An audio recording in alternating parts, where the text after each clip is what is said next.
Sebagai negara yang besar dan dinamis, sudah barang tentu Indonesia memerlukan perencanaan keuangan yang matang, yakni melalui Anggaran Pendapatan dan Belanja Negara atau APBN. Hadirnya APBN ini akan mampu menjadi media yang dapat melindungi rakyat, sehingga akan dapat membangun negeri Indonesia menjadi negara yang gemilang. Lalu, apa sebenarnya APBN ini? Dan bagaimana kehadirannya begitu berpihak kepada rakyat? Berikut penjelasannya bersama saya, Anugerah Isromi. Menurut pasal 23 ayat 1 Undang-Undang Dasar 1945, APBN merupakan anggaran pendapatan dan belanja negara sebagai wujud dari pengelolaan keuangan negara, ditetapkan setiap tahun dengan undang-undang dan dilaksanakan secara terbuka dan bertanggung jawab untuk sebesar-besarnya kemakmuran rakyat. APBN berisi daftar sistematis dan terperinci yang memuat rencana pendapatan dan pengeluaran negara selama 1 tahun anggaran dari 1 Januari sampai dengan 31 Desember. APBN merupakan instrumen untuk mengatur pengeluaran dan pendapatan negara dalam rangka membiayai pelaksanaan kegiatan pemerintahan dan pembangunan, mencapai pertumbuhan ekonomi, meningkatkan pendapatan nasional, mencapai stabilitas perekonomian, dan menentukan arah serta prioritas pembangunan secara umum. Maka dari itu, dapat kita pahami tujuan dari APBN adalah untuk mengatur pendapatan dan pengeluaran suatu negara agar terwujudnya peningkatan produksi dan kesempatan kerja serta peningkatan pertumbuhan ekonomi yang pada akhirnya akan mampu menyempurnakan tercapainya kesejahteraan masyarakat. Landasan hukum APBN di negara Indonesia terdiri dari 2 jenis. Yang pertama, Undang-Undang Dasar 1945 Pasal 23 ayat 1 tentang Anggaran Pendapatan dan Belanja Negara yang ditetapkan setiap tahun. Dan yang kedua, Undang-Undang Nomor 17 Tahun 2003 tentang Keuangan Negara. Sementara itu, ada 3 unsur atau isi APBN yang utama. Yang pertama, anggaran pendapatan. Kedua, anggaran pengeluaran. Dan yang ketiga, pembiayaan. Anggaran pendapatan APBN diperoleh melalui 3 sumber.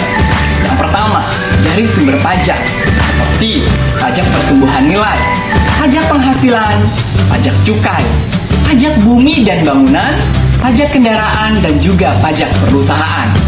Yang kedua, berasal dari sumber bukan pajak, seperti sumber daya alam, minyak bumi, dan juga gas, BUMN, dan juga layanan umum.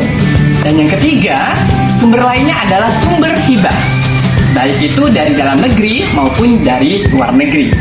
Sedangkan hal-hal yang termasuk anggaran pengeluaran APBN, diantaranya adalah belanja pegawai, belanja barang, belanja modal, belanja hibah, belanja sosial, pembiayaan bunga hutang, subsidi BBM, dan juga non-BBM.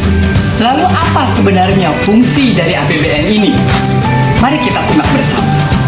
Fungsi yang pertama, APBN berfungsi sebagai otorisasi. Anggaran negara menjadi dasar untuk melaksanakan pendapatan dan belanja pada tahun yang bersangkutan. Yang kedua, fungsi perencanaan. Anggaran negara dapat menjadi pedoman bagi negara untuk merencanakan kegiatan pada tahun tersebut. Ketiga, fungsi pengawasan. Anggaran negara harus menjadi pedoman untuk menilai apakah kegiatan penyelenggaraan pemerintah negara sudah sesuai dengan ketentuan yang telah ditetapkan. Berikutnya, fungsi alokasi.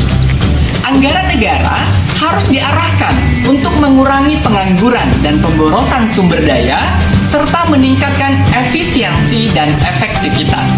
Berfungsi sebagai alokasi, APBN merupakan sarana bagi negara untuk mengumpulkan dana dari masyarakat dan menggunakannya untuk pembangunan serta mengalokasikannya sesuai sasaran yang akan dituju. Sebagai contoh, pengumpulan dana melalui berbagai pajak. Selanjutnya adalah fungsi distribusi. Kebijakan anggaran negara harus memperhatikan rasa keadilan dan kepatutan. Pendapatan yang diperoleh dalam APBN digunakan kembali untuk membiayai pengeluaran negara di berbagai sektor pembangunan. Sebagai contoh, dana pensiun, dana subsidi, dan juga dana premi.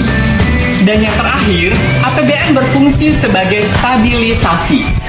Anggaran pemerintah menjadi alat kontrasepsi memelihara dan mengupayakan keseimbangan fundamental perekonomian.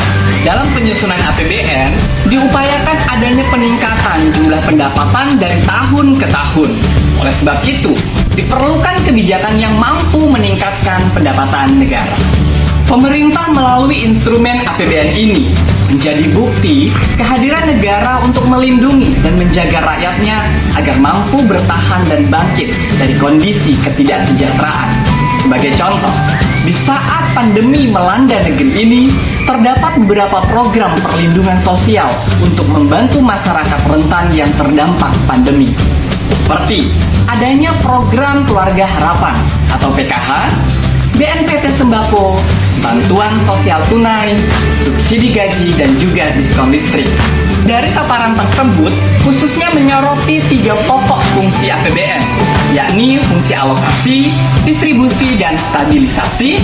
Sudah jelas, kehadiran APBN tidak hanya berfungsi sebagai pengatur pendapatan dan pengeluaran negara demi tercapainya pembangunan nasional, namun yang paling penting akan mampu melindungi rakyat Indonesia. Maka dari itu, mari kita pelajari dengan baik makna APBN yang sesungguhnya sebagai cerminan warga negara yang cemerlang dan gemilang.